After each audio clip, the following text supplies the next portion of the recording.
nas aulas expositivas sobre o sistema de insolvência brasileiro, notadamente num momento como esse de crise aguda decorrente da pandemia de coronavírus.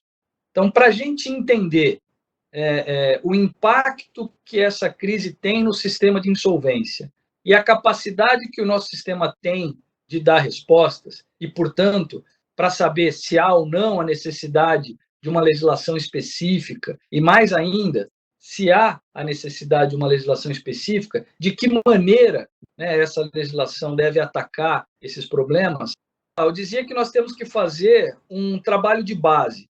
Muitos colegas, muitos juízes que estão conosco nesse curso não são juízes especializados na área e muitos não têm uma experiência muito grande. Então, é necessário que a gente esteja todo mundo na mesma página para depois conseguir fazer as discussões em alto nível sobre as propostas, sobre se estão certas ou erradas, ou sobre quais as formas de melhorar a nossa abordagem em relação a essa crise da pandemia.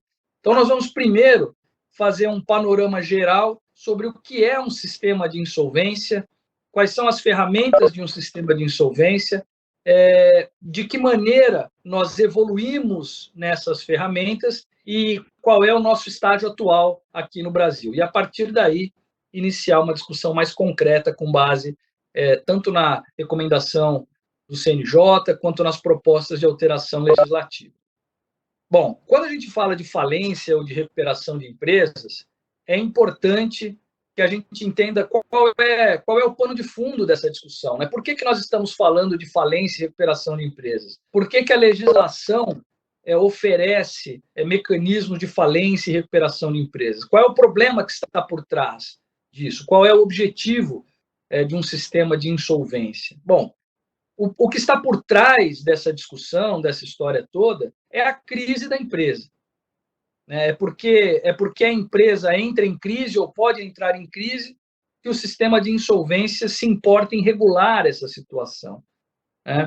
Por quê? Por que o sistema se importa com isso? Diversos outros fatos e atos jurídicos podem acontecer sem que desperte no legislador uma necessidade ou uma intenção de regulá-los de determinada maneira. Bom, numa economia que pretende ser uma economia de mercado, uma economia liberal, a atividade empresarial é a principal forma de se gerar benefícios econômicos e sociais relevantes, como, por exemplo, empregos, renda, tributos, circulação de produtos e serviços. Quando uma empresa deixa de funcionar adequadamente, ela deixa de produzir esses benefícios. E é isso que faz com que haja uma preocupação do legislador com o funcionamento da empresa, com o enfrentamento da crise empresarial. Todos nós sabemos, mesmo sendo juízes, né, e não empresários, mas todos nós sabemos que a atividade empresarial é, por definição, uma atividade de risco. E é justamente o risco que justifica o lucro. Né? Quem se dedica à atividade empresarial ou quem se destina à atividade empresarial sabe de antemão que vai enfrentar situações de crise. Faz parte do jogo, né? Todo mundo sabe disso. E é justamente a forma como o empresário enfrenta os momentos de crise e supera os momentos de crise que vai classificá-lo como um bom empresário ou como um mau empresário. Então, a crise faz parte do jogo. Mas quando nós olhamos a crise da empresa, nós podemos identificar tranquilamente 3 cenários. Né? O primeiro cenário é o cenário da empresa que entra em crise e sai da crise sozinha. Né? Esse seria o melhor cenário. E é o cenário que acontece até com mais frequência. Normalmente, as empresas entram em crise, enfrentam a crise e superam a crise pela atuação dos seus próprios gestores, utilizando o que em economia nós chamamos de soluções de livre mercado. Então, a empresa entra em crise, o empresário, gestor, identifica qual é o motivo daquela crise identifica qual seria a solução para a superação daquela crise e, ótimo, conduz a sua atividade para a superação da crise. Esse seria, então, o melhor cenário, mas é o cenário que menos nos interessa nesse momento. Então, o primeiro cenário, a empresa entra e sai da crise utilizando as soluções de livre mercado. Um exemplo que eu poderia dar, recente, vocês se lembram da greve dos caminhoneiros, que nós tivemos recentemente, alguns anos atrás? Aquilo ali impactou de maneira importante diversas atividades, porque as empresas elas tinham clientes, os clientes tinham comprado os produtos, mas elas não conseguiam entregar o produto. E se ela não conseguia entregar o produto, ela não conseguiria receber o valor equivalente daquela compra, correspondente daquela compra. E isso gerou nas empresas uma crise de fluxo de caixa, porque como ela já tinha feito a venda, ela contava com o recebimento daquele valor e, por isso, assumiu outras obrigações já contando com o recebimento daquele valor. Como ela não conseguiu entregar e não recebeu aqueles valores, passou a ter dificuldade de cumprir as suas obrigações também. Isso gerou uma crise em determinadas atividades, né? Bom, o empresário, olhando aquela situação e sabendo que aquela greve seria temporária, e que o problema não era problema de viabilidade da sua própria atividade, era um impedimento dele entregar o produto, mas as pessoas compravam o produto, né, gostavam do produto, queriam o produto, era apenas uma dificuldade logística de entrega e temporária. Ele foi buscar no mercado soluções para isso. Então, muitos foram ao banco, fizeram lá um empréstimo para equacionar o fluxo de caixa, para passar esse período, cumprir as suas obrigações e depois, quando conseguissem entregar a mercadoria, recebessem os valores devidos, pagavam o empréstimo do banco, né? Então, esse é um exemplo de busca de uma solução de mercado para a superação de uma crise, bem identificada a causa da crise, bem identificada a solução para a sua superação. Então, a empresa entra e sai sozinha, sem ajuda de ninguém. Então, esse é o primeiro cenário. O segundo cenário é o cenário extremo, é o cenário de uma empresa que entra em crise, mas não por um problema circunstancial. Não se trata de uma crise circunstancial, se trata de uma crise estrutural. A empresa ela passa a sofrer com uma crise porque, por alguma razão, ela perdeu viabilidade econômica.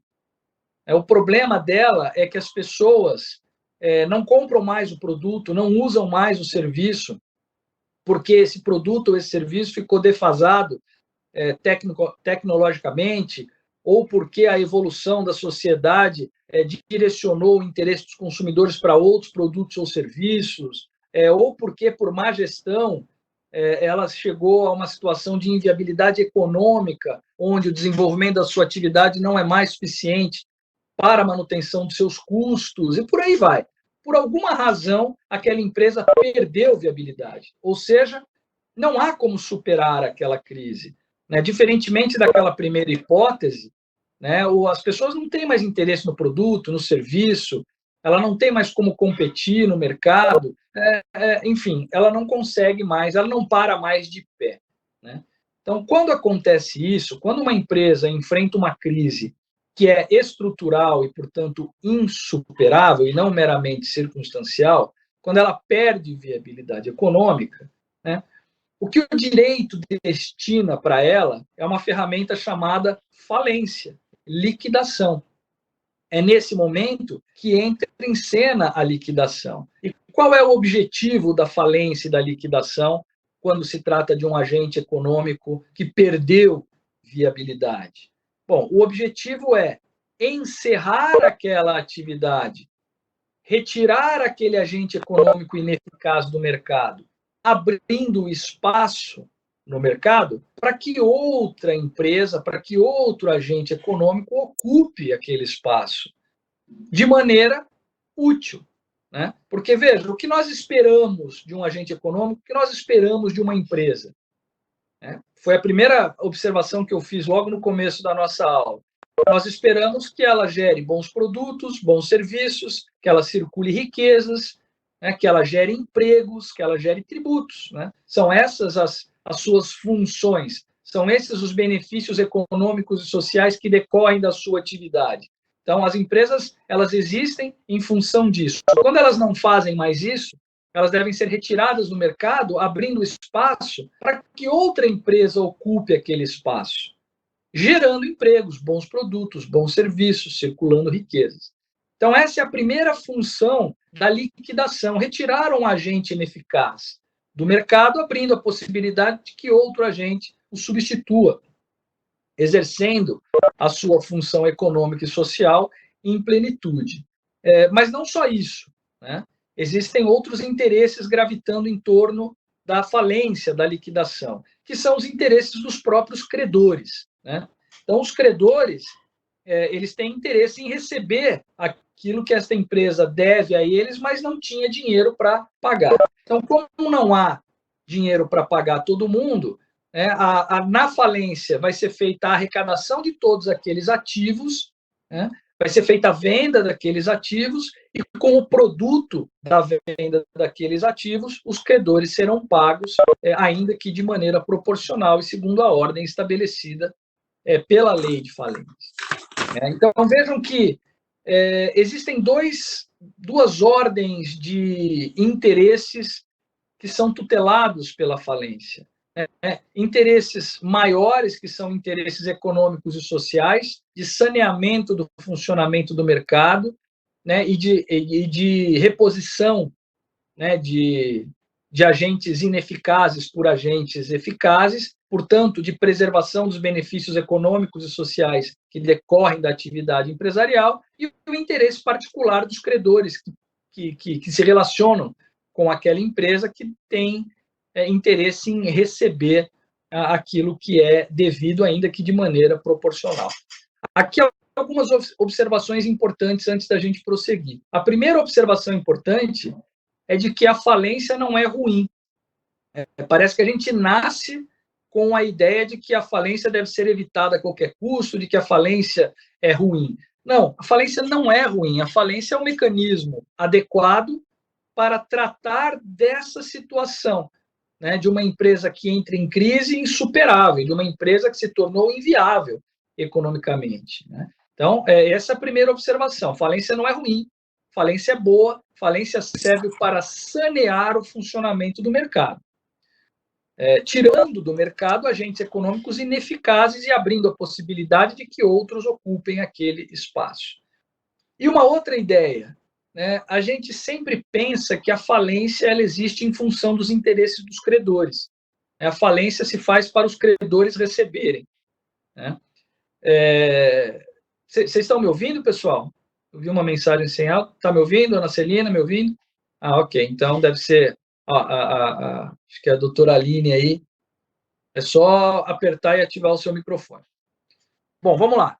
Então, a gente tem a ideia de que a falência se faz em função do interesse do credor. Não é verdade. O interesse do credor é um dos interesses que compõem, né, esse mecanismo da falência. Como nós vimos, ele tem interesse em receber, mas é um interesse que está numa hierarquia inferior aos interesses sociais e econômicos. E eu vou comprovar para vocês através dessa demonstração. Veja, eu disse a vocês que o primeiro objetivo da falência é sanear o funcionamento do mercado, abrindo espaço para que outro agente econômico ocupe aquele espaço, gerando benefícios econômicos e sociais. Mesmo quando, na falência, se faz a arrecadação daqueles ativos e a venda daqueles ativos, o que pode parecer que está sendo feito em função do interesse do credor que quer receber, na verdade, também está sendo feito para a preservação dos benefícios econômicos e sociais que decorrem da atividade empresarial. Veja só, esse movimento de venda de ativos na falência, ele representa, na verdade, uma realocação de ativos na economia. Ativos que saem de uma posição de não produção de benefícios econômicos para serem colocados em uma posição de produção, para integrarem cadeias produtivas, outras cadeias produtivas. Então, um exemplo prático. Aquela empresa faliu, né, quebrou e ela funcionava num imóvel e tinha lá alguns caminhões, alguns veículos. Enquanto aquele imóvel e esses caminhões ficarem vinculados à massa falida, eles não serão fonte de benefícios econômicos e sociais. Eles não serão fonte de produtos, de serviços, de empregos, de tributos, de circulação de riquezas. Eles estão em uma posição, né, de total ineficácia do ponto de vista de interesses econômicos e sociais. E além deles não serem fonte de benefícios, eles passam a se tornar, eventualmente, fontes de prejuízos, prejuízos de toda a ordem. Na medida em que aquele imóvel, enquanto não for vendido, enquanto ficar ali vinculado à massa falida, ele poderá ser invadido, se tornar um problema urbanístico, ele poderá ser utilizado para esconder bandido, problema de segurança pública, poderá se tornar foco de dengue, de chikungunya e de outras doenças e virar um problema de saúde pública. Ele pode perder valor e virar um problema para os credores, assim como aqueles caminhões. A cada dia que passa, aqueles caminhões passam a valer menos, né? E enquanto estiverem vinculados à massa falida, deixam de ser fonte de produção de benefício econômico social. Não haverá nenhum motorista sendo contratado para dirigi-lo, não haverá nenhum produto sendo transportado, não haverá pagamento de tributo, não haverá pagamento de pedágio, não haverá circulação de produtos e serviços e de riquezas. Então, é importante a gente perceber que, enquanto esses ativos da massa falida permanecem vinculados à massa falida, eles deixam de ser fonte de benefícios e passam a ser fonte de prejuízos. Então, é necessário e importante que esta venda se dê de maneira rápida, porque a partir do momento em que nós fazemos a venda, nós estamos realocando esses ativos na economia. Então, aquele imóvel que, vinculado à massa falida, só era fonte de prejuízos, de zero benefício, quando eu vendo para alguém, alguém vai instalar naquele imóvel uma outra empresa que gera empregos, produtos, serviços, tributos, riquezas, etc. Aqueles caminhões, quando forem vendidos, vão integrar outras cadeias produtivas e vão servir para transportar produtos, para prestar serviços. Pessoas serão contratadas para carregar aqueles caminhões, serão contratadas para dirigir aqueles caminhões. Elas voltam a integrar cadeias produtivas e, portanto, se tornam novamente fonte de benefício econômico e social. E com o dinheiro que se arrecada com a venda, com a realocação dos ativos na economia, nós pagamos aí sim os credores da massa falida, ainda que de maneira proporcional. Portanto, vejam que, mesmo quando se vende os ativos para conseguir recursos para pagar os credores, o objetivo maior não é o pagamento dos credores, o objetivo maior é realocar aqueles ativos na economia para que eles voltem a participar como fatores positivos na produção de benefícios e econômicos sociais, que é o que todo mundo quer. Portanto, essas duas observações são importantes. A primeira, falência não é ruim. Falência também é uma forma de preservar benefícios econômicos e sociais que decorrem da atividade. Mas, como aquela atividade não para mais de pé, como aquela atividade não tem condições de produzir, de prosseguir, porque ela se tornou inviável do ponto de vista econômico, como é que nós vamos preservar esses benefícios? Pela substituição da atividade, pela realocação dos seus ativos em outras cadeias produtivas. Então, não há possibilidade de manter aquela empresa em funcionamento, encerramos, tiramos rapidamente do mercado, assim outra se instala ali produzindo os benefícios que eu quero preservar, pego os ativos dela, realoco na economia, e assim preserva os benefícios econômicos e sociais da atividade empresarial e, por fim, eu pego esses recursos proporcional. Então, essas são as ideias básicas da liquidação que deve ser aplicada para esse cenário, o cenário de uma empresa que se tornou inviável e não tem como superar a crise. Tranquilo até aqui? Muito bem. Mas nós temos ainda um terceiro cenário, né? Nós vimos o primeiro cenário, que é da empresa que entra em crise e sai sozinha, maravilha, sem problema. Vimos o segundo cenário da empresa que entra em crise porque perdeu viabilidade e para ela se aplica falência, liquidação, tem que ser retirada do mercado, fazer realocação de ativos, vida que segue. Mas nós temos um terceiro cenário que é mais complicado, que é o cenário da empresa que entra em crise, é viável, ela tem condições de superar a crise, o produto que ela faz, o serviço que ela presta, tem interesse social, o mercado quer e precisa daqueles produtos e daqueles serviços, mas por alguma razão o gestor daquela atividade empresarial não consegue identificar qual é a solução para a superação da crise, muito embora ela exista, né? Numa situação como essa, se nada for feito, essa empresa que faz bons produtos, que presta bons serviços, vai desaparecer. E vai desaparecer não porque o mercado não precisa mais dela, não porque ela não tem mais condições de gerar os benefícios econômicos e sociais que decorrem da sua atividade, mas por uma disfunção das estruturas de livre mercado, porque aquele gestor não conseguiu identificar a solução para a superação da crise. E no final do dia, todo mundo perde. Todo mundo vai perder, porque vai desaparecer uma atividade empresarial geradora de benefícios econômicos e sociais, por um problema de gestão, por uma disfunção dessas estruturas de livre mercado, né? O gestor ele não conseguiu empresa, ele não conseguiu identificar qual seria a melhor solução, até porque ele nem sabe. Ele levou ao encerramento uma atividade que poderia ser preservada. Então, é justamente nesse cenário que entra a recuperação de empresas, né? Um mecanismo criado pelo sistema de insolvência para ajudar este empresário a superar o momento de crise. Então, é importante a gente perceber que cada ferramenta, quando nós falamos em sistema legal de insolvência, nós devemos pensar basicamente em duas ferramentas. A liquidação é uma ferramenta e a recuperação empresarial é outra ferramenta. Existem vários modelos de recuperação empresarial, mas de um lado nós temos a liquidação, que serve para tirar o agente do mercado, substituí-lo, realocar os seus ativos e pagar os credores. E de outro lado nós temos a recuperação empresarial, que serve para ajudar este empresário a superar, ou este empresário não, que serve para ajudar esta empresa a superar aquela crise que é superável, mas que não está sendo superada em razão de dificuldades do próprio gestor na identificação da forma de superação. Exemplos de disfunção de estrutura de livre mercado.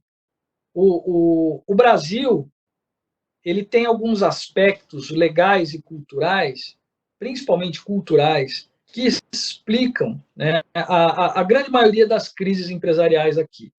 Eu vou comparar o Brasil com os Estados Unidos, que nos Estados Unidos eles são um país mais maduro do ponto de vista negocial, empresarial, né? Então, veja, aqui no Brasil, a participação, vamos dizer assim, aqui no Brasil, a grande maioria das empresas é de empresas familiares, né? E o que eu quero dizer com empresa familiar? Empresa em que o gestor é o principal acionista ou cotista, ou é o titular da maior parte do capital social. Então, o fundador, o que construiu aquela empresa, normalmente é quem gere aquela empresa, e depois é o filho dele ou o neto dele, enfim. Uma característica importante de uma empresa familiar é que o gestor é o titular da maior parte do capital social daquela empresa.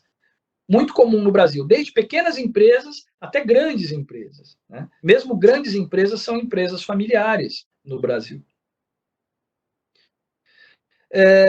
O que acontece, né? Qual é o problema que isso pode gerar? Bom, primeiro, um aspecto cultural.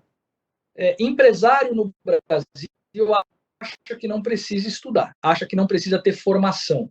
E eu já tive diversas já estive em diversas ocasiões conversando com empresários, né? E aí eu sempre pergunto, né? Falo, tudo bem, você é empresário? Sou o dono dessa empresa. Falei, ótimo. Mas qual é a sua formação? Você formou em quê? E o sujeito até nem entende muito a pergunta. Ele fala, não, mas eu já disse, eu sou empresário. Falei, então, eu entendo que você é empresário, mas você tem formação em quê? Aí a resposta é aquela, não, formação na vida, né? Eu sou formado na faculdade da vida, chão de fábrica. Isso aqui que você está vendo são marcas de guerra. Eu aprendi no dia a dia, eu coloquei esse império todo de pé. Ótimo, isso tem um grande valor. Mas se você aprende a gerir a empresa na prática, você só conhece as situações que você já enfrentou.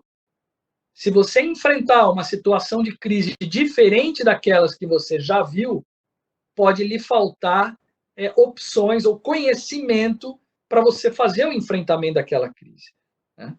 Então, essa é a diferença de um gestor formado na faculdade da vida para um gestor com experiência formado tecnicamente. Porque na faculdade você estuda técnicas, né? Em tese, você tem outras ferramentas melhores para fazer o enfrentamento de crises, muito além daquelas que você já enfrentou na prática. Bom, mais ou menos como nós, juízes, né? Se eu soubesse julgar apenas na prática, quando eu me deparasse com uma situação que eu nunca julguei, né? Se eu não tenho um preparo técnico para isso, não vou conseguir julgar, ou vou ter alguma dificuldade para julgar.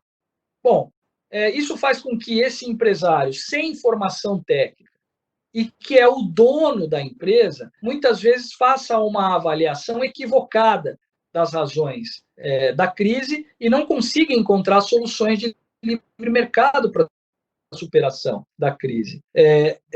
O fato do gestor ser o dono da empresa também faz com que haja uma certa nebulosidade na avaliação da própria atividade, né? O empresário ele tende a supervalorizar a empresa, a supervalorizar a sua atividade, porque aquilo ali é a expressão do sucesso dele.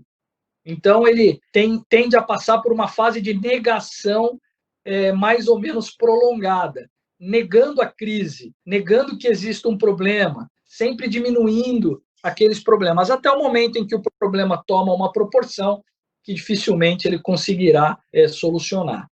Bom, ainda que os demais sócios percebam isso, percebam que ele não está dando respostas adequadas na gestão, seja porque ele não enxerga direito qual é o problema, seja porque ele não tem arcabouço técnico para identificar uma solução nova dentre as estruturas de livre mercado para a superação da crise, ou por qualquer outra razão. O que os outros sócios poderão fazer, a não ser assistir à derrocada da empresa? Porque o gestor é o dono da maior parte do capital social. Como é que ele vai ser retirado da gestão se ele é o dono da empresa? Como é que você retira o dono da empresa da gestão? Não há o que fazer. Isso explica esse sentimento que todos nós temos de que aqui no Brasil a empresa pede recuperação muito tarde, perde o timing de pedir a recuperação. Tudo isso explica por que ela perde o timing de requerer a recuperação. Bom, comparando com os Estados Unidos, lá nos Estados Unidos a participação social é muito pulverizada.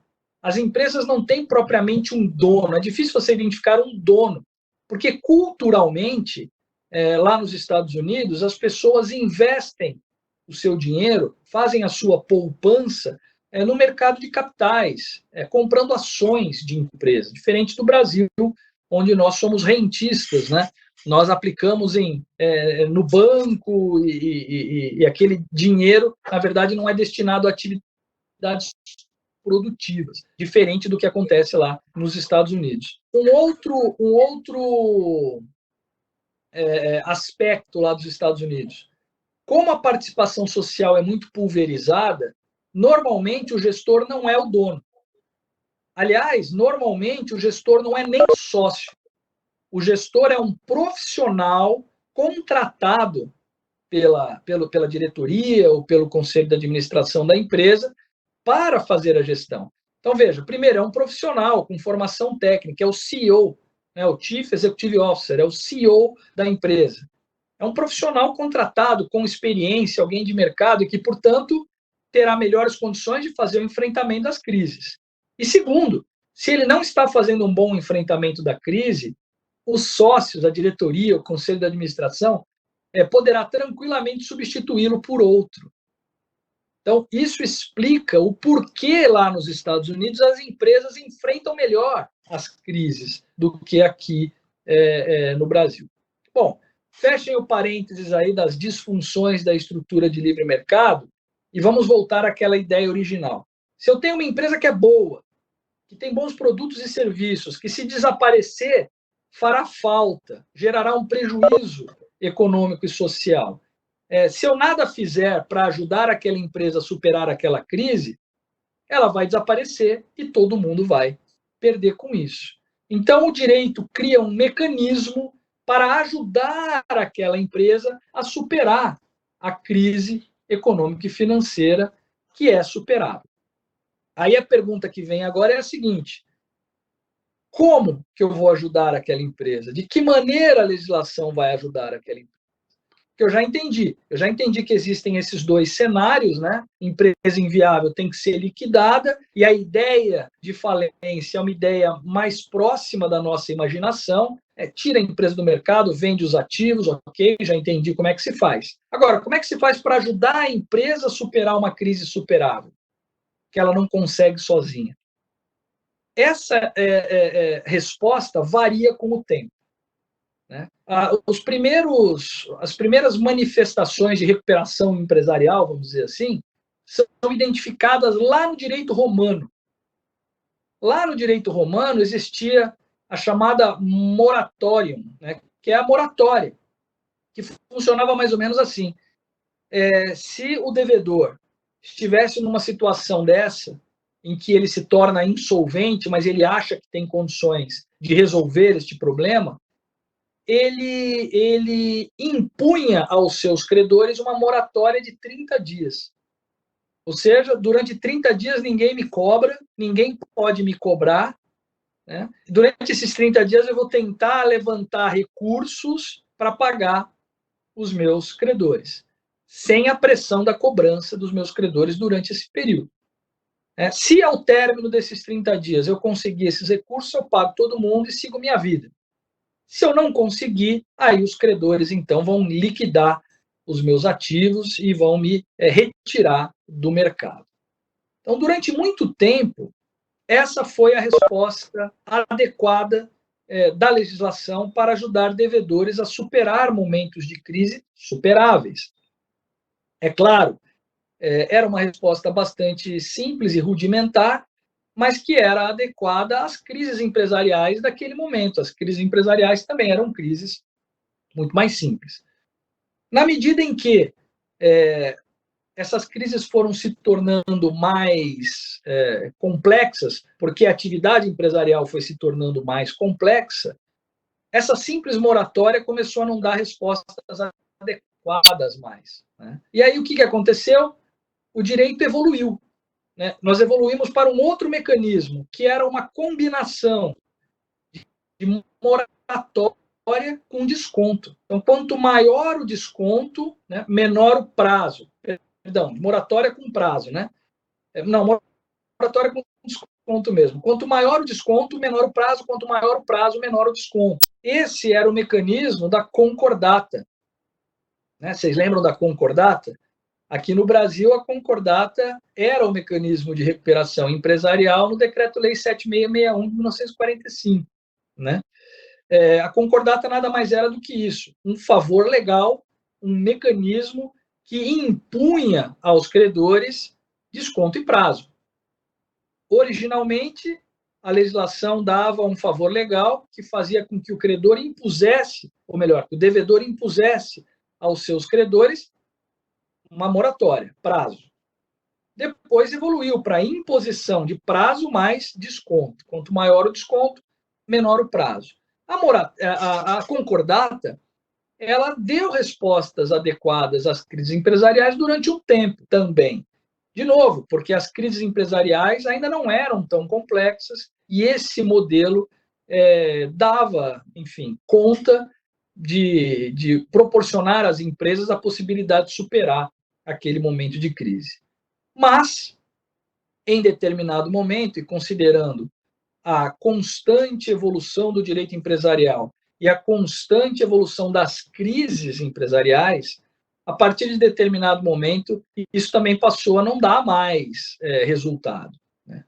E aí, lá nos Estados Unidos, surgiu um novo modelo de recuperação, que abandonava a ideia de favor legal e de imposição pelo devedor aos credores de uma solução padronizada. Porque lá nos Estados Unidos, eles passaram a perceber que cada crise era uma crise, que cada empresa tinha uma característica diferente e que não era possível que a lei imaginasse um modelo de solução que se encaixasse em todas as crises, né? Não funcionava como o McDonald's, né? Número 1, número 2, número 3. Cada crise era uma crise. E para a superação daquela crise, seria necessário encontrar soluções próprias para aquela crise. Ora, como se chegar, então, a essas soluções? Não adianta o legislador tentar imaginar quais são as soluções. É preciso fazer com que credores e devedores encontrem a solução para o caso concreto. Portanto, abandona-se a ideia de um favor legal para a imposição de soluções pré-concebidas para a ideia de se criar a possibilidade de encontrar uma solução de mercado para aquela crise. E o que é uma solução de mercado? É uma solução negociada entre credor e devedor, no caso concreto. Então, o objetivo do mecanismo de recuperação empresarial passa a ser criar um ambiente adequado para que credores e devedores negociem e encontrem uma solução de mercado, uma solução que, ao mesmo tempo, seja suficiente para manter a atividade em funcionamento e, por outro lado, atenda também minimamente aos interesses dos credores envolvidos naquela discussão, né? Esse modelo surgiu lá nos Estados Unidos na década de 80, né, de 1980, e ele surgiu a partir da observação do que acontecia, do que começou a acontecer, né, com a crise das empresas ferroviárias, né, com a crise dos trens lá nos Estados Unidos, no começo do século passado, né? Veja, os Estados Unidos, eles eram um país, eles são, aliás, né, um país com tradição inglesa, né? O direito americano da common law é um direito que tem raízes no direito britânico, no direito da Inglaterra. Os Estados Unidos, eles surgiram para o mundo como uma colônia inglesa e herdaram o modelo de direito inglês. Tanto é que, por ser um país de common law, né, os Estados Unidos eles aplicam muitas vezes precedentes ingleses para a solução dos seus problemas. É certo que depois o modelo americano evoluiu e hoje ele é bem diferente do modelo inglês, mas eles herdaram aquela tendência pró-credor do direito inglês, né, do direito anglo-saxão. O direito anglo-saxão ele é pró-credor por definição. O que significa ser pró-credor num ambiente de insolvência empresarial? Significa o seguinte: o direito não quer correr o risco de piorar a situação dos credores. Eles preferem consolidar o prejuízo, mas ao mesmo tempo limitá-lo, do que arriscar piorar mais para os credores. Então, quando eles têm uma empresa em crise lá na Inglaterra, e é assim até hoje, quando eles têm uma empresa em crise, a primeira ideia é liquidar. A primeira ideia é essa. Não, vamos liquidar e liquidar de maneira rápida. Passa a régua. Por quê? Porque dessa maneira nós evitamos que fique pior para os credores. Pode piorar e nós não queremos que piore. Então é melhor encerrar essa atividade, repor aquela atividade por outra, fazer uma falência rápida, do que dar chances de recuperação, correndo o risco de piorar a situação dos credores. Lá nos Estados Unidos, eles pensavam assim, também. Aí veio a questão da crise, né? Lá eles pensavam da seguinte maneira: olha, nós vamos manter uma empresa em funcionamento, né, recuperando essa empresa, somente se isso for uma opção melhor do que a falência. Então, em princípio, é falência. Se você conseguir me mostrar que mantê-lo em funcionamento gera mais valor para os credores do que a falência, então aí a recuperação passa a ser uma opção. Então, eles faziam uma comparação entre o valor de liquidação e o valor do going concern. O que é o valor do going concern? É o valor que aquela empresa gera funcionando. Se ela funcionando vale mais do que ela liquidada, então nós temos um caso de recuperação. Do contrário, não. Mas olha que interessante, quando as empresas ferroviárias começaram a entrar em crise, bom, quais são os ativos que uma empresa ferroviária tem? Basicamente, os trilhos, que é um monte de ferro velho, madeira velha, que não vale nada. Um trem velho, que também não vale nada. E talvez uma faixa de terra, né, tão estreitinha por onde passa o trilho, que não tem destinação econômica para outra situação, a não ser para ser uma estrada de ferro. Ou seja, também vale muito pouco. O valor de liquidação daquelas empresas era muito baixo. E o valor de going concern? Bom, ela funcionando gera mais valor do que ela é liquidada. Então, seria o típico caso de manter aquela empresa em funcionamento. Bom, até aí, muito lógico o entendimento. Agora, a pergunta que se coloca é a seguinte: se uma empresa consegue mostrar ao credor ou aos credores que ela funcionando vale mais do que ela liquidada, por que razão ela precisaria da ajuda judicial para isso? Se ela consegue mostrar aos credores, como no caso da estrada de ferro, credores, meu valor de liquidação é muito baixo, o meu valor de funcionamento é muito maior, é melhor para vocês me manterem em funcionamento, correto? Correto. Então, por que razão ela precisa de ajuda para isso? Bom, o que acontecia na prática era que os credores,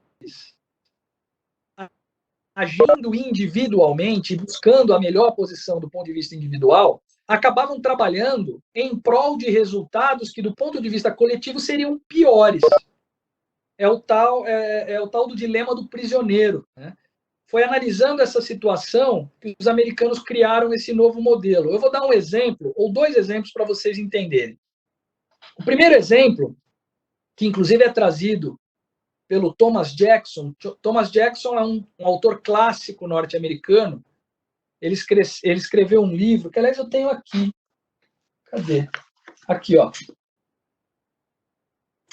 Ele escreveu esse livro aqui, que é um livro clássico, The Logic and Limits of Bankruptcy Law. E é nesse livro que ele explica esta lógica da recuperação de empresas no modelo norte-americano. Ele diz o seguinte: imagine um lago. Esse lago tem 1000 peixes.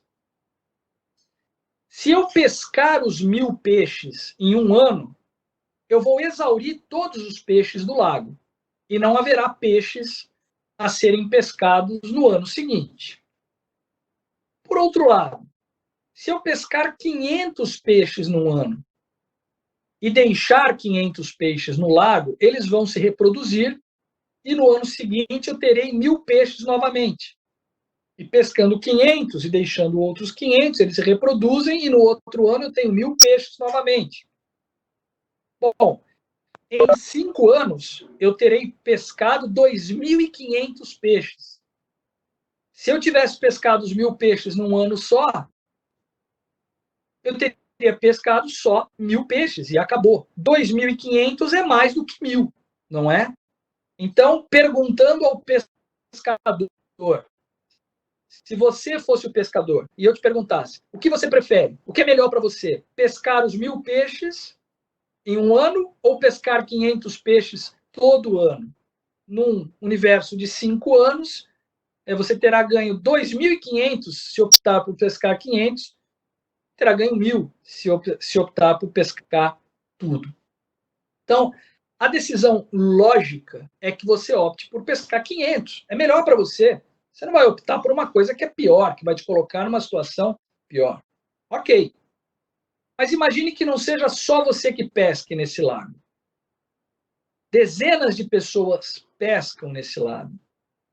Todas elas sabem que é melhor pescar só 500 e deixar 500, porque elas vão dividir 2.500 peixes, ao invés de dividir só 1.000 peixes. Todo mundo sabe disso. Mas se ninguém sabe o quanto o outro está pescando, qual seria a tendência do pescador? Imagine que você está pescando naquele lago. Você sabe que é melhor pescar só 500 e deixar 500. Só que você não sabe quanto que os outros pescadores estão pescando. Você vai maneirar na sua pescaria? Ou você vai achar que você está sendo passado para trás, né? Porque você está pescando um pouquinho, mas o outro lá está pescando um monte. E no final os peixes vão acabar e você vai ter pescado um pouquinho só. Todo mundo tende a pensar assim. E aí, ao invés, o comportamento normal ao invés dos pescadores, mesmo cientes de que é melhor pescar só 500, os pescadores vão pescar o máximo que eles conseguirem pescar. E, detalhe, aqueles 1.000 peixes não serão pescados em um ano, serão pescados em 3 meses, acabou. Né? Quem conseguiu, conseguiu, quem pescou mais, quem pescou menos, tomou o prejuízo. E é assim que funciona. Esse é o tal do dilema do prisioneiro. Nem sempre a melhor decisão, ou melhor dizendo, nem sempre a soma das melhores decisões individuais vai gerar a melhor decisão coletiva. É preciso coordenar a pescaria desses pescadores para que o melhor resultado coletivo seja atingido, porque do contrário, vai todo mundo perder. Todo mundo querendo ganhar mais, vai todo mundo pescar menos. Né? Pegando essa ideia do lago e transportando para uma empresa. Né? Imagine que uma empresa ela tem ali 200 de ativo. Os ativos que ela tem são 200. E ela tem 4 credores. Ela deve 100 para cada credor. Logo, ela deve 400. Ela tem 200 e deve 400. Ela está insolvente. Se ela for liquidada e aqueles ativos forem divididos entre os credores em partes iguais, quando que cada credor vai receber? Cada credor vai receber 50. Cada credor vai receber metade do que deveria receber. Essa empresa, assim como a história do lago, pessoal, está dando uma interferência aí. Vocês estão ouvindo a interferência ou sou só eu?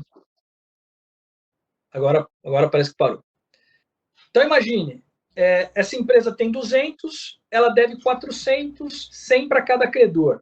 Se ela for liquidada, cada um recebe 50. Mas ela chega para esses credores, para o credor número 1, e diz assim, olha, assim como no lago, se eu for mantida em funcionamento, eu vou gerar renda suficiente para pagar 75. Eu não consigo pagar 100, mas eu vou conseguir pagar 75. E 75 é mais do que 50. Portanto, o meu valor de going concern supera o meu valor de liquidação. É caso de vocês me manterem em funcionamento. Né? Você vai receber 75 ao invés de receber 50. O credor número 1 entende isso e concorda. O credor número 2 também. O credor número 3 também. Mas aí essa devedora vai falar com o credor número 4. E o credor número 4 dá a seguinte resposta. Olha, não me venha com essa conversinha. Você me deve 100 e você tem 200 de ativo. Logo, você tem ativo para me pagar integralmente. Né? Essa conversinha de 75 ou 50, você conta para outro.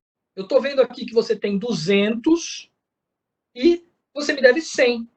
Eu não estou nem aí como é que você vai pagar os outros, eu estou pensando em mim. Eu tenho crédito de 100, eu quero receber 100, e você tem ativo para me pagar integralmente, porque porque você tem 200. Então, eu não só não aceito essa proposta, como eu vou disparar uma execução contra você e eu vou penhorar 100 do seu patrimônio. Porque se eu conseguir penhorar 100 do seu patrimônio, eu passo a ter prioridade no recebimento desses valores. Então, esse credor número 4 não faz o acordo, não aceita o acordo e penhora 100 do patrimônio da devedora.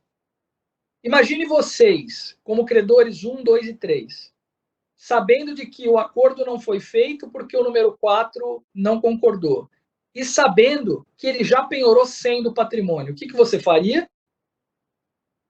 Ainda tem 100 sobrando lá. Eu vou tentar penhorar os 100 também. O 1 faz isso, o 2 faz isso, o 3 faz isso, e no final do dia, o que vai acontecer com aquela empresa? Ela vai encerrar suas atividades pela atuação dos seus credores, e num concurso de credores, quanto que cada um vai receber? 50. Né? Todo mundo poderia ter recebido 75, mas todo mundo vai receber só 50. Eu sempre lembro, quando trato dessa hipótese, de um discurso famoso da ex-presidente Dilma, né? Onde ela disse mais ou menos assim: quem ganhar não vai ganhar, quem perder não vai perder e vai todo mundo perder. Então, ninguém entendeu na época, mas era exatamente isso. Né? Ela estava dizendo exatamente essa hipótese. Todo mundo querendo ganhar e no final vai todo mundo perder, porque vai todo mundo receber 50 ao invés de receber 75. Essa situação demonstra o porquê um credor, um devedor, mesmo sendo capaz de mostrar aos credores que em funcionamento ele gera mais valores do que liquidado, ele precisa da ajuda judicial. Então, os americanos eles desenvolveram um mecanismo para resolver esses problemas. E eles identificaram basicamente 2 problemas que são relacionados à figura do credor holdout. O que é o credor holdout? É o credor que quer ficar de fora, é o número 4. E quando eu digo número 4, não estou me referindo ao filho do presidente Bolsonaro. Né? O número 4 é o credor, número 4. O número 4 é o terror do condomínio lá, não é? Salvo engano. No caso, não. No caso, é o credor número 4. O credor número 4 é o holdout, é o que quer ficar de fora, é o resistente. Nós precisamos neutralizar este credor para potencializar uma solução que seja benéfica para todos. Porque nós já vimos que se isso não for feito, todo mundo vai receber menos do que receberia na hipótese de recuperação. Bom, primeira coisa que se identificou, nós não podemos deixar o holdout executar individualmente. Foi isso que nós vimos, né? Quando ele disse, eu não concordo, eu vou executar e vou penhorar o seu patrimônio, foi justamente esse ato de execução individual que levou os outros credores a fazerem o mesmo. Já que ele penhorou parte do patrimônio, os outros credores vão fazer o mesmo. Esse comportamento vai estimular o mesmo comportamento dos outros credores, o que vai colocar em risco uma solução coletiva que seja melhor para todos.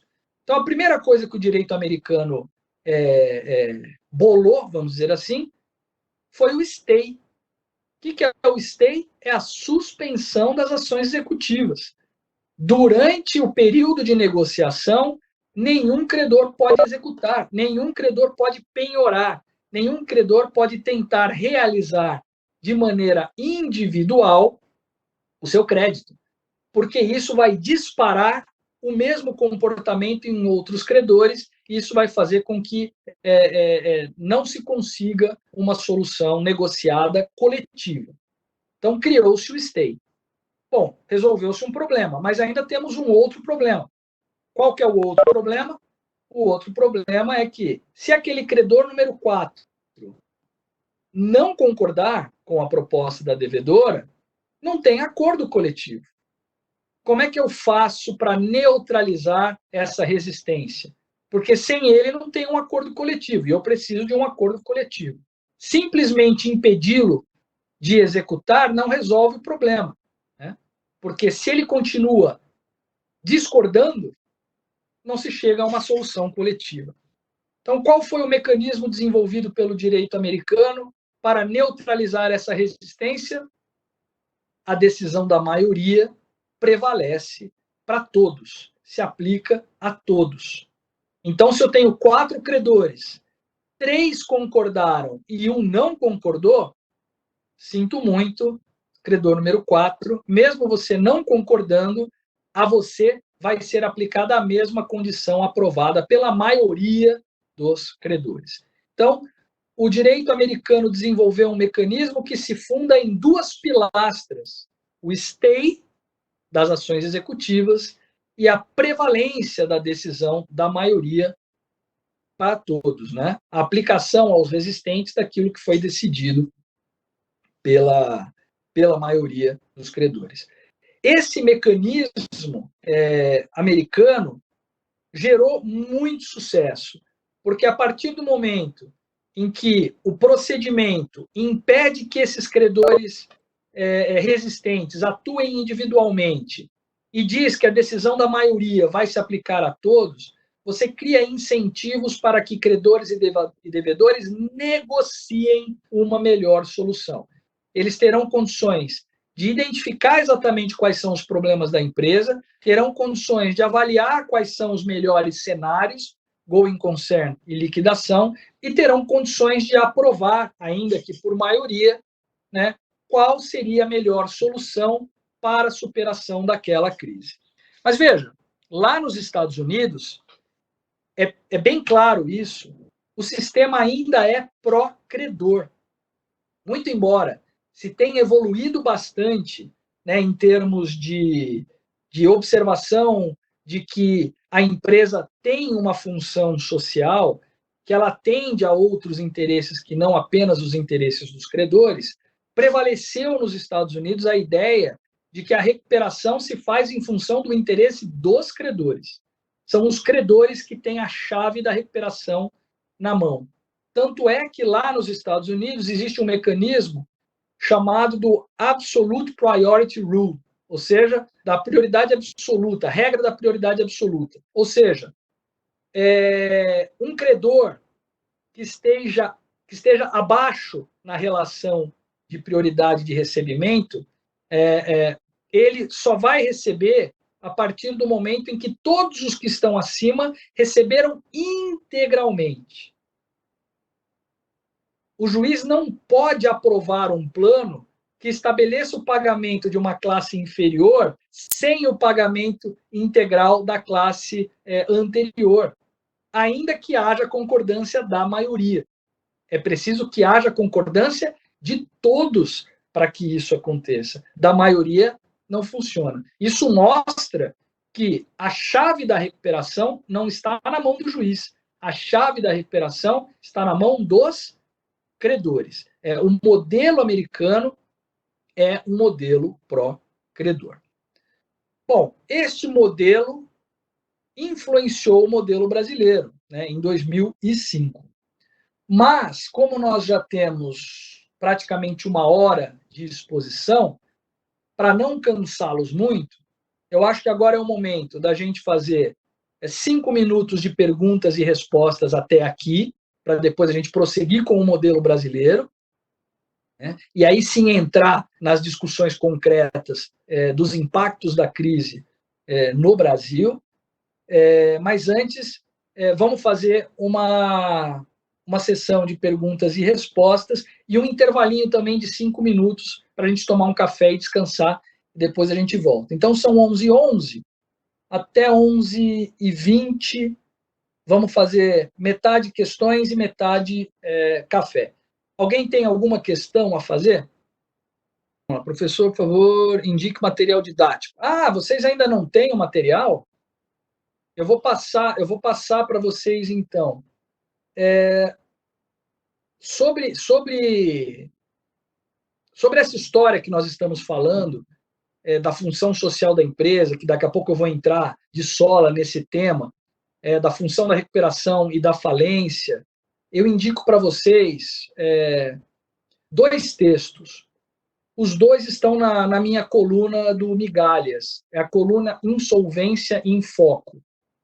O primeiro texto, se vocês jogarem no Google, vocês vão achar, é a função social da falência. Né? E o segundo texto é a gestão democrática de processos e a função social da empresa.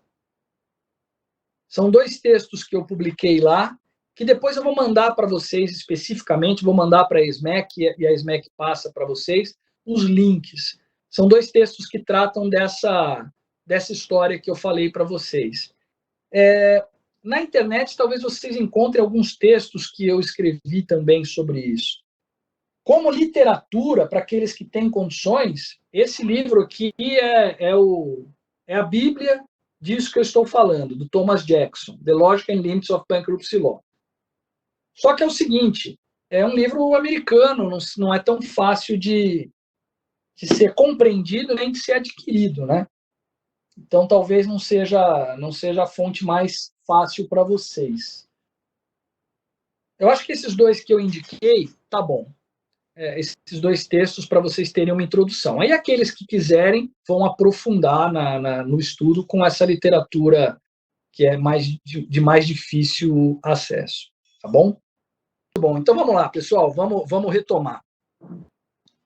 Eu dizia a vocês que, então, lá nos Estados Unidos surgiu esse novo modelo, e esse novo modelo é um modelo fundado na prevalência do interesse dos credores, muito embora se colocou em foco também a função social da empresa.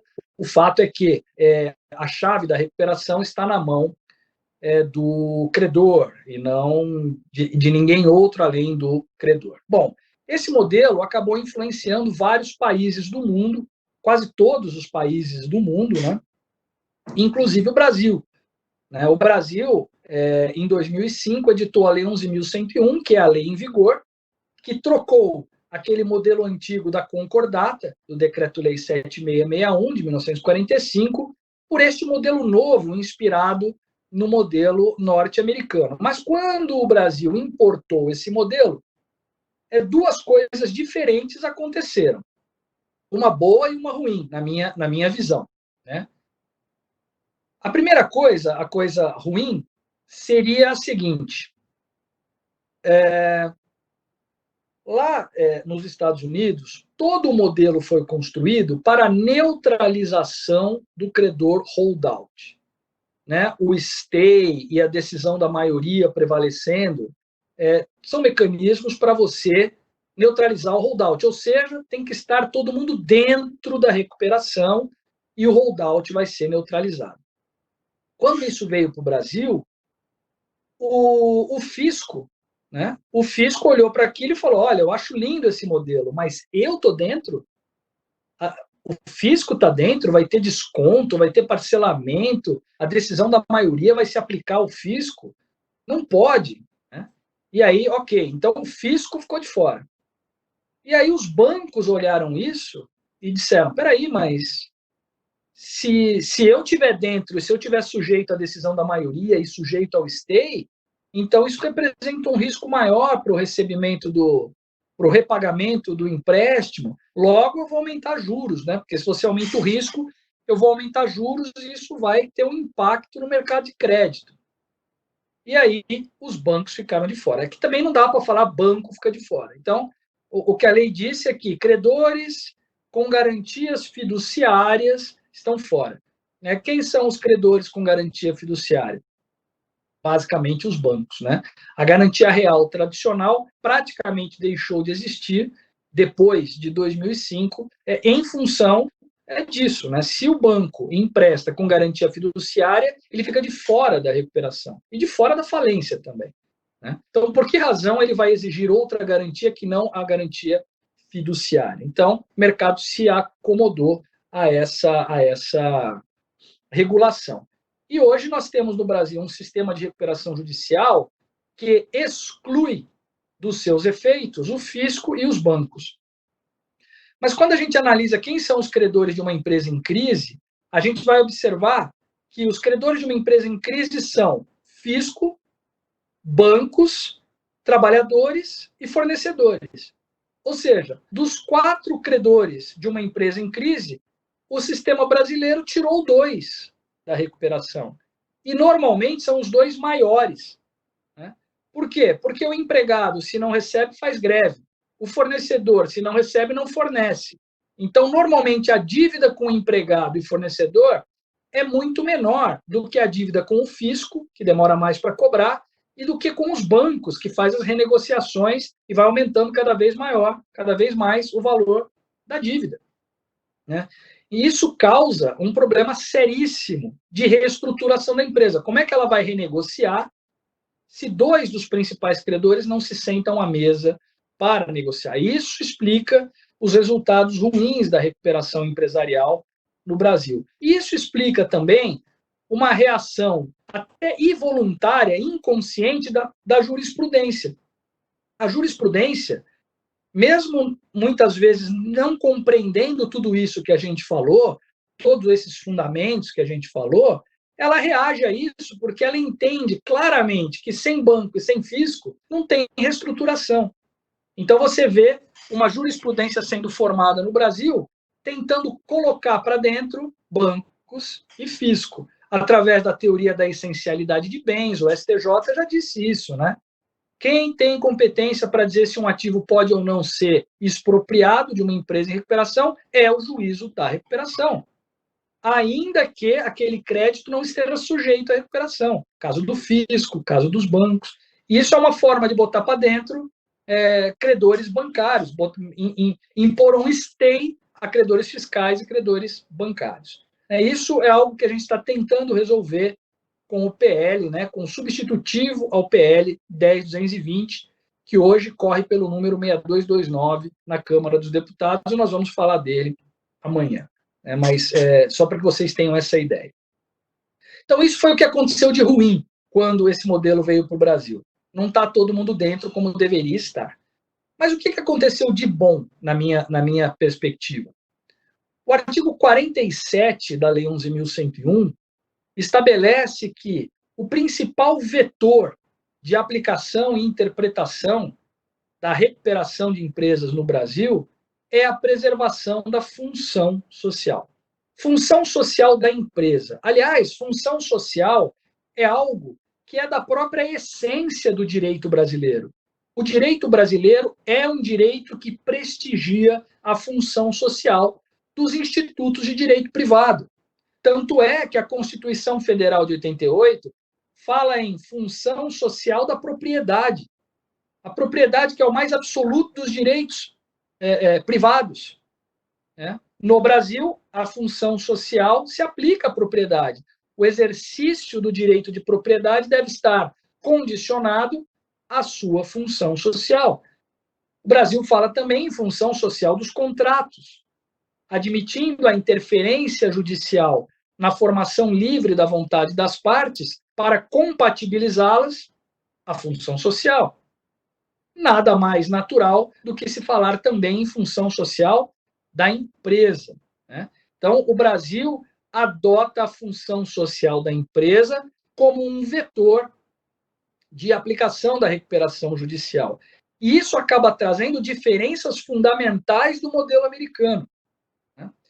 Quando nós estudamos o modelo americano, é preciso que nós tenhamos cuidado na hora de importar soluções americanas para o direito brasileiro, porque a essência da recuperação de empresas, o valor normativo da recuperação de empresas no Brasil não coincide com o americano.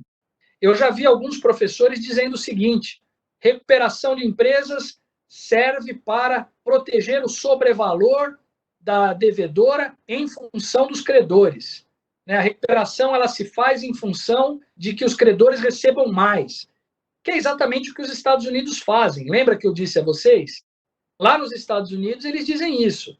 Se a empresa funcionando vale mais do que liquidada, é caso de recuperação. Do contrário, não é caso de recuperação. Porque o referencial nos Estados Unidos é o interesse do credor. No Brasil, não é assim. O artigo 47 trouxe o vetor da preservação da empresa e da sua função social, coisa que não prevaleceu nos Estados Unidos. Então, quando esses professores falam que a função da recuperação é otimizar os ativos para os credores, eles estão ignorando uma parte grande da história da recuperação judicial. Porque até mesmo nos Estados Unidos, essa questão foi discutida. É o que ficou conhecido lá na década de 80, 70 e 80, como o grande debate normativo, onde você tinha, de um lado, o Douglas Beard, que é o autor desse livro aqui, ó. Cadê? Tá lá na minha estante. O Douglas Beard, você tinha lá, do lado dele, o Thomas Jackson. Eles eram adeptos de uma corrente normativa, né, chamada do Creditors Bargain. Segundo eles, a recuperação deveria ter por função otimizar o valor dos ativos em função dos credores. Ou seja, temos que organizar aqueles pescadores para que, no final do dia, todos os pescadores recebam um pouco mais. Este é o objetivo da recuperação, segundo Creditors Bargain, segundo Thomas Jackson, segundo Douglas Beard. Mas existia uma outra corrente, existe, aliás, uma outra corrente nos Estados Unidos, conhecida como a corrente do Bankruptcy Choice, cujos expoentes são, aí sim o livro está aqui, a Elizabeth Warren, que é essa aqui, ó. Muitos de vocês devem conhecer a Elizabeth Warren, porque ela foi a candidata democrata nas prévias agora, lá dos Estados Unidos. Muita gente conhece ela como política, como senadora, mas não sabe que ela é um grande nome da insolvência empresarial. Então, a Elizabeth Warren e o Korobkin estavam de um outro lado, Donald Korobkin, estavam do outro lado dizendo o seguinte: não, a função da recuperação empresarial não é apenas otimizar os ativos para os credores. A empresa deve ser entendida como uma fonte geradora de benefícios econômicos e sociais que atingem outras pessoas, além daquelas diretamente interessadas na crise. Ou seja, além dos credores, outros valores estão envolvidos na recuperação e devem ser levados em consideração no momento em que se decide se preserva ou não aquela atividade empresarial. Então, mesmo lá nos Estados Unidos, nós temos essas duas correntes. Lá prevaleceu a Creditors Bargain, mas a corrente brasileira, ou melhor, o modelo brasileiro se assemelha muito mais à corrente do Bankruptcy Choice, que coloca foco na existência de outros interesses além dos interesses dos credores, né? Existe até uma outra corrente, e nesse artigo que eu falei para vocês, que eu vou mandar o link para vocês, eu coloco isso de maneira bem clara e tem as referências bibliográficas, né? Existe uma outra corrente que, na verdade, se assemelha mais com a brasileira, com o modelo brasileiro, que é a corrente do Joe Hawley. O Joe Hawley, ele fala da Bounded Moral Rationality, ou seja, o que é Bounded Rationality? Bounded Rationality é uma teoria econômica que explica as dificuldades que os tomadores de decisão têm de chegarem a uma solução ótima. Ele diz o seguinte: olha, nós temos limitação de compreensão, nós temos limitação. Deixa eu colocar de maneira mais clara. Nós não conhecemos toda a matéria, temos dificuldade de compreensão daquilo que nós conhecemos e temos um tempo determinado para tomar a decisão. Isso tudo faz com que o resultado não seja o resultado ótimo. Essa é a Bounded Rationality. Ele traz essa ideia para o modelo de insolvência, modelo normativo de insolvência. E ele diz o seguinte: olha, o modelo de insolvência ele não consegue, a prioristicamente, determinar se ele será pró-credor ou pró-devedor. Ele não consegue determinar se ele vai priorizar os interesses do credor ou do devedor, porque ele não vai ter todos os elementos para enxergar, a prioristicamente, qual é o interesse que deve prevalecer no final daquele processo, qual seria o resultado mais justo? Priorizar credores ou priorizar outros interesses que não sejam os dos credores? Então, o Johor Lee, ele diz o seguinte: diante dessas dificuldades, o procedimento não deve se posicionar a prioristicamente. O procedimento deve criar a possibilidade de gerar a melhor solução no caso concreto. Em alguma situação, será o interesse do credor, em outra situação, poderá ser o interesses outros que não sejam o interesse do credor. Essa corrente da Bounded Moral Rationality, do Johor Lee, ela é muito alinhada com aquela minha teoria da superação do dualismo pendular, onde eu digo que a legislação brasileira não é nem pró-credor, nem pró-devedor. A legislação brasileira é pró-preservação de benefícios econômicos e sociais que decorrem da atividade. E ela deve ser encontrada no caso concreto. O procedimento deve ser transparente e deve ser inclusivo, a fim de que a melhor solução surja no caso concreto. Então, essa corrente, vamos dizer assim, explica muito melhor, né, do ponto de vista normativo, o sistema brasileiro. Não dá para você transportar a doutrina norte-americana, que é vinculada ao creditors bargain, para dar respostas aos problemas brasileiros, porque os fundamentos normativos no Brasil são diferentes hoje do que os fundamentos normativos que prevaleceram na legislação americana. E eu costumo dar um exemplo que, para mim, demonstra de maneira clara essas diferenças. Há uns 2 ou 3 anos, por aí, eu estive lá nos Estados Unidos, em Nova York, na Fordham Law. Fordham Law seria como se fosse a PUC lá de Nova York, é uma universidade católica de Nova York. E o professor de insolvência lá é o Richard Squire. O Richard Squire, que é o autor desse livro aqui, para quem quiser. O Richard Squire é um dos grandes nomes da insolvência norte-americana. Ele é um adepto do creditors bargain. Ele é um defensor do modelo norte-americano, de que a falência e a recuperação se fazem em função da otimização dos ativos para os credores. Bom, durante o curso, nós fizemos uma discussão bem interessante sobre esses modelos normativos, né? E aí ele deu o exemplo da ferrovia, aquele que eu comentei com vocês agora há pouco. E nesse exemplo da ferrovia, o Richard disse, olha, tá lá aquela ferrovia, o valor do going concern, o valor de liquidação, então nós vamos preservar a ferrovia porque ela gera mais valores funcionando do que liquidada. Eu aproveitei o mesmo exemplo e coloquei a seguinte situação para destacar as diferenças de soluções.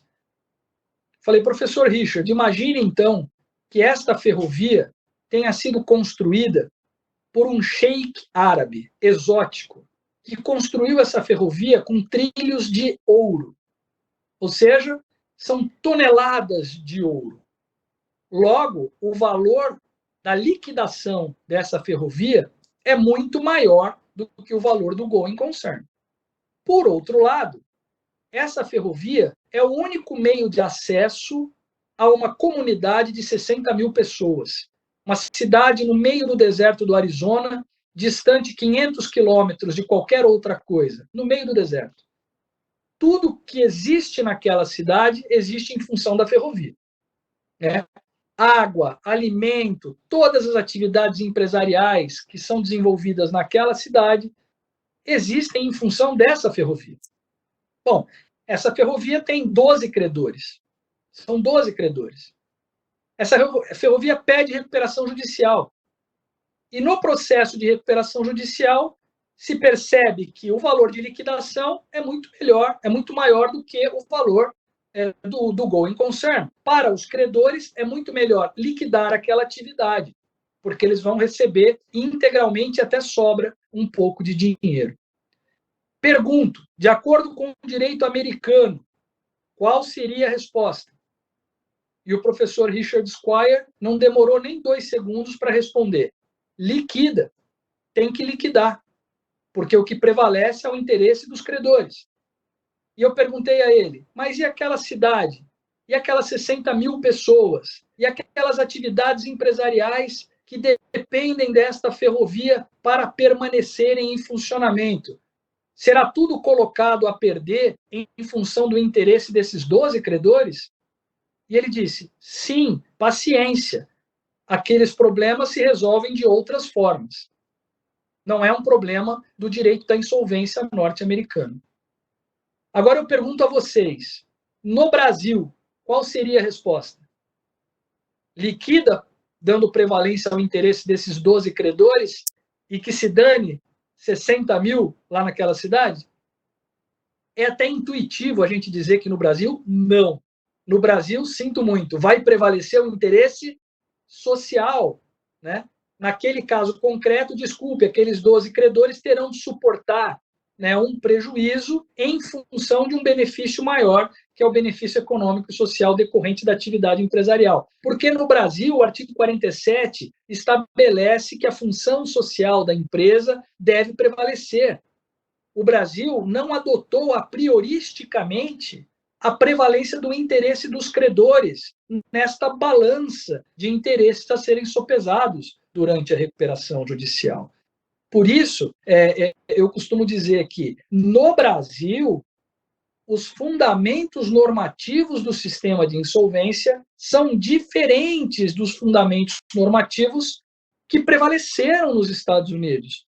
Nós estamos aqui muito mais alinhados com a corrente da Elizabeth Warren, com a corrente do Korobkin, né? Ou mesmo com a corrente do Joe Hawley, que é um autor mais contemporâneo, do que com a corrente do Thomas Jackson, que influenciou, e do Douglas Beard, que influenciou o modelo norte-americano. É importante que a gente tenha isso em mente.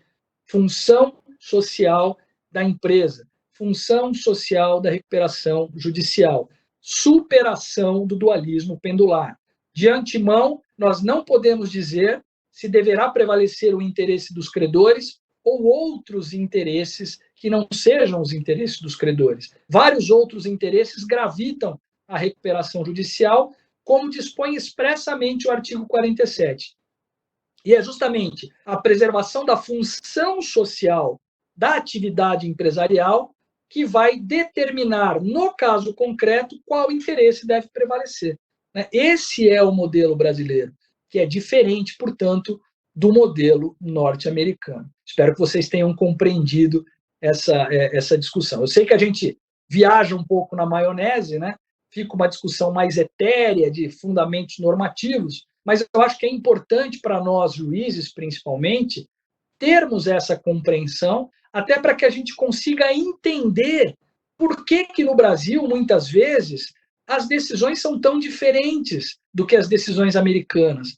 Ou, muitas vezes, a interpretação e a aplicação da lei no Brasil se distancia, inclusive, de uma interpretação meramente literal do texto da lei.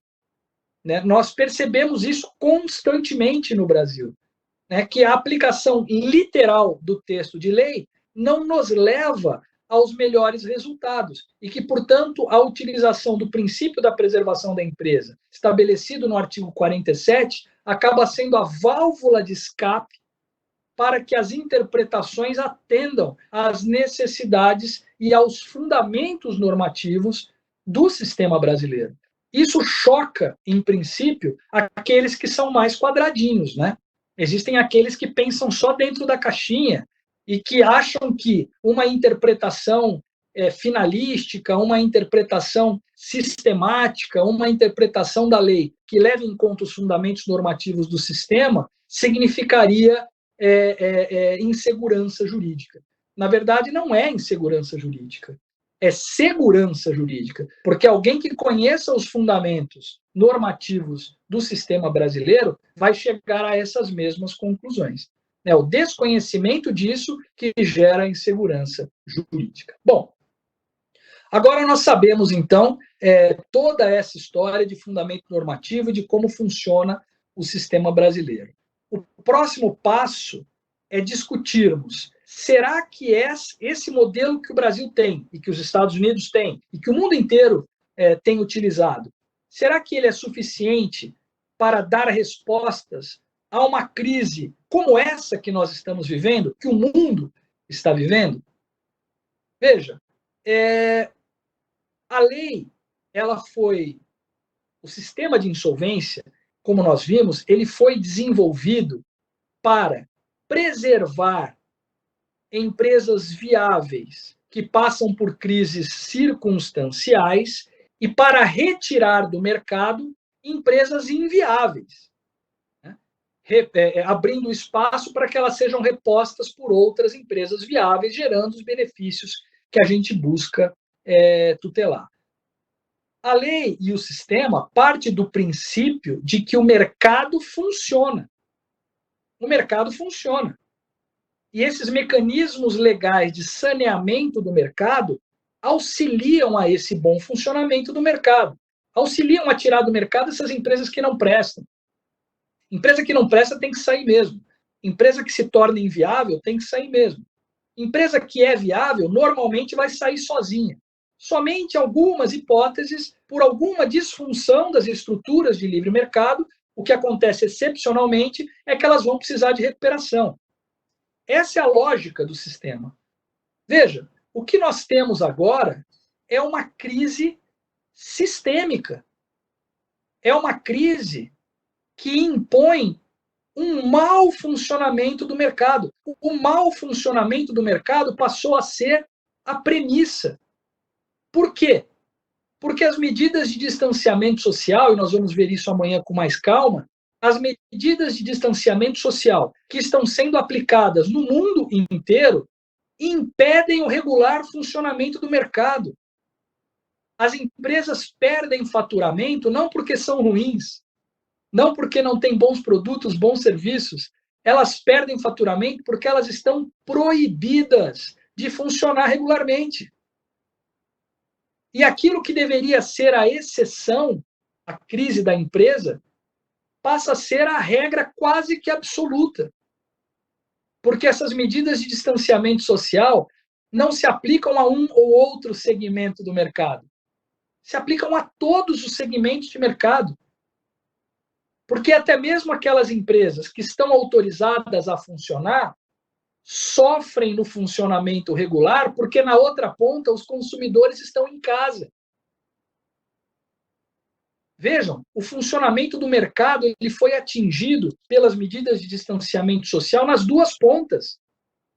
Tanto na ponta de quem produz, quanto na ponta de quem consome. Sem contar a perda de renda que isso tudo gera. E a perda de renda impacta diretamente o consumo, que, por sua vez, impacta diretamente a produção. Então, mesmo aquelas que estão produzindo sentem os impactos fortemente dessa crise. Então, veja, nós temos uma crise sistêmica. Será que o sistema legal de insolvência, que tem como pressuposto o funcionamento regular do mercado, vai atender corretamente a esse tipo de crise? Algo que foi pensado para atender à exceção, que é a crise da empresa que não consegue superar o momento de crise, que precisa de uma ajuda, mas é viável. Será que isso funciona num ambiente como esse? A resposta que o mundo inteiro deu é que não. Isso não é novo, viu, gente? Não sei se vocês já ouviram falar, existe um economista americano chamado Joseph Stiglitz. O Joseph Stiglitz, ele é ganhador do Prêmio Nobel de Economia, ele foi presidente do Banco Mundial, enfim. O Joseph Stiglitz, eu posso até passar para vocês um texto dele, para vocês entenderem o pensamento do Joseph Stiglitz. Depois eu passo para vocês no material que eu vou indicar. Mas um texto está aqui aberto, é um texto que foi publicado no The Guardian, em abril, agora, no dia 7 de abril. O mundo tem que combater o derretimento dos países em desenvolvimento. Esse texto trata de um dos temas que a gente vai tratar também. O Joseph Stiglitz, desde a época da crise da Ásia, do mercado dos mercados financeiros asiáticos, que aconteceu em 2008, né, desde a crise da Ásia, ele sustenta que nós precisamos desenvolver um mecanismo para enfrentar crises sistêmicas, porque os mecanismos de recuperação que nós temos hoje partem do pressuposto de que a crise é restrita a uma ou outra empresa, e não às empresas de um modo geral, né? Trabalhamos com a exceção e não com a regra. Então, ele vem, desde lá, sustentando a necessidade de que teríamos a necessidade de desenvolver mecanismos para lidar com crises sistêmicas. Mas veja, estávamos falando de crise do mercado financeiro restrita aos países asiáticos. Imagine agora, onde a crise atinge todos os segmentos em nível mundial. Né? Não há um país ou outro que está sendo atingido. Todos os países estão sendo atingidos. Então, a resposta a essa pergunta me parece ser muito clara. Nós precisamos desenvolver mecanismos para enfrentar a crise do Covid-19, a crise econômica, porque o Covid-19 traz crises de vários aspectos, né? É o que o Paulo Guedes diz, a primeira onda é a onda sanitária, né? É a crise sanitária. A segunda onda é a onda econômica. Precisamos de uma legislação própria ou de normas próprias para enfrentar a crise econômica decorrente do Covid? E a resposta é sim. A resposta é inequivocamente sim. Nós lá na comissão, amanhã eu vou explicar direitinho como é que isso aconteceu, mas eu faço parte da comissão de juristas que elaborou o PL 1397, que endereça a crise econômica do Covid, que está lá agora na Câmara dos Deputados para ser votado. Deve ser votado amanhã, né? Já o substitutivo ao PL, porque ele foi feito por nós e apresentado pelo deputado Hugo Leal. Agora o relator é o deputado Isnaldo Bulhões, e o deputado Isnaldo Bulhões, na minha visão, de maneira inteligente, manteve a mesma equipe de juristas para auxiliá-lo. E nós apresentamos a ele aprimoramentos do texto que eu vou discutir com vocês amanhã. Mas nós dessa comissão, eu, Pedro Teixeira, Ivo Weisberg e Márcio Guimarães, nós fizemos um estudo de 21 países no mundo, 21 economias relevantes no mundo, dos 5 continentes, para tentar entender o que o mundo fez para enfrentar essa crise do ponto de vista econômico. Né? E apenas um país no mundo, desses 21, apenas um, não editou normas especiais, ou ainda não editou normas especiais para enfrentamento do Covid, que é o México. Mas o México, data máxima vênia, não serve como um bom exemplo. Né? Não, acho que não devemos seguir o exemplo do México, quando todos os outros países estudados, os países europeus, os países asiáticos, países africanos relevantes como a África do Sul, países da América do Sul e da América do Norte adotaram, da Oceania, ou seja, de todos os continentes, adotaram leis para isso. Então, a primeira resposta é essa. Nós precisamos de normas específicas para enfrentar a crise do Covid. Aqui no Brasil, o que nós temos em termos de crise do Covid? Por enquanto, o que nós temos é uma atuação do Conselho Nacional de Justiça. O CNJ, ele agiu em 2 frentes. Primeiro, em relação ao funcionamento do Poder Judiciário, para que o Poder Judiciário permanecesse funcional e acessível, né, às empresas, né, para que elas pudessem acessar os mecanismos que nós já temos de enfrentamento da crise, e aos credores, enfim, a todos. Então, nós temos aí as resoluções do Conselho Nacional de Justiça, que estabeleceram um sistema de plantão extraordinário, que estabeleceram a regulação referente à fluência ou não de prazos, processos digitais, de processos físicos, e isso tem uma importância relevante no enfrentamento da crise. Poder Judiciário dando respostas à crise do Covid. Mas não só nessa frente. O Conselho Nacional de Justiça, ele editou também a Recomendação 63 de 2020, que é uma recomendação que traz orientações aos magistrados para lidar com processos de insolvência, mas não só processos de insolvência durante o período de pandemia, né? Nós vamos estudar, nós não temos mais tempo hoje, mas amanhã nós vamos começar a nossa conversa estudando essa recomendação 63. Só para que vocês tenham uma ideia, o Conselho Nacional de Justiça ele criou em 2018 uma comissão, um grupo de trabalho para estudo de boas práticas em falências e recuperações judiciais. Eu também sou parte deste grupo, sou membro deste grupo lá no CNJ, e nós já editamos 4 recomendações, né, desde 2018 para cá, 4 recomendações. Né, a recomendação que trata das varas especializadas de competência regional, a recomendação que trata da constatação prévia, a famosa perícia prévia, que trata da mediação em processo de insolvência, e agora a recomendação 63, que trata da condução dos processos em tempos de pandemia. Essa comissão ela foi criada pelo presidente Toffoli, que é presidente do Supremo e também do Conselho Nacional de Justiça. Ela tem como presidente o ministro do STJ, Luiz Felipe Salomão. Temos outros ministros que compõem esta comissão, né? O ministro Dias Moura, do STJ, temos 2 ministros do TST também, o Alexandre Belmonte, temos desembargadores de varas especializadas, de tribunais importantes, como São Paulo, Rio, temos juízes, enfim, advogados, administradores judiciais. É uma comissão bastante representativa que reúne especialistas com visões diferentes e que pensam, identificam boas práticas para tornar essas boas práticas conhecidas e para disseminar essas boas práticas pelo Brasil todo. Claro, até hoje, essa comissão editou recomendações, porque nós não temos a intenção lá de fazer com que o Conselho Nacional de Justiça assuma uma posição que ele não tem.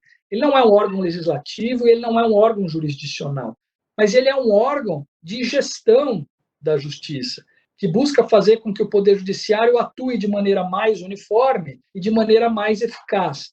Então, por isso, nós editamos recomendações, que têm por objetivo apenas e tão somente democratizar o conhecimento especializado, colocar em destaque práticas que são comprovadamente eficazes, que são, na avaliação dos 20 membros dessa comissão e depois dos 15 conselheiros do CNJ, né, que são reconhecidas como boas práticas, para dar tranquilidade aos magistrados que quiserem usá-las, né, para que façam a utilização desses mecanismos. Isso faz com que nós tenhamos maior uniformidade e maior efetividade na gestão de processos de insolvência, com orientações aos magistrados e aos tribunais. A recomendação 63 vem nessa esteira, de tentar chamar a atenção dos magistrados para diversos aspectos que são importantes para que processos de insolvência cheguem a um bom resultado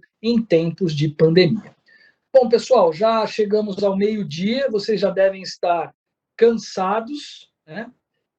Hoje nós tivemos a oportunidade de fazer essa viagem, né, histórica para entender a formação do sistema de insolvência brasileiro, as influências do sistema de insolvência brasileiro e os seus objetivos. Já começamos a responder algumas perguntas em relação à crise do Covid. A primeira resposta que nós temos é que há necessidade de agir, né? E amanhã, então, nós vamos entender de que maneira essa crise nos atinge e quais são as respostas que nós estamos dando e devemos dar. Né?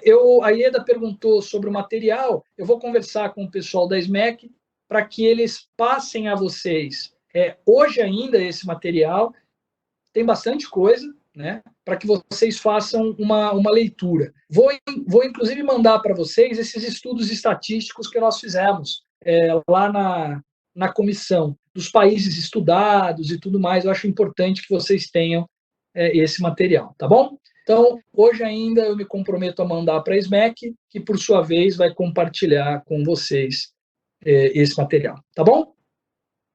Pessoal, meio-dia, fim de papo. Temos algumas perguntas agora, ou vocês também podemos deixar essas perguntas para os próximos dias em que faremos as discussões. Assim eu não tomo tempo de vocês, né? E a gente utiliza os nossos painéis de discussão de maneira mais efetiva para tratar desses temas. Ok? Combinado, então? Valeu, pessoal. Bom almoço para vocês, boa tarde de trabalho e amanhã cedo estaremos aqui de novo. Tchau. Até já. Quer dizer, até amanhã.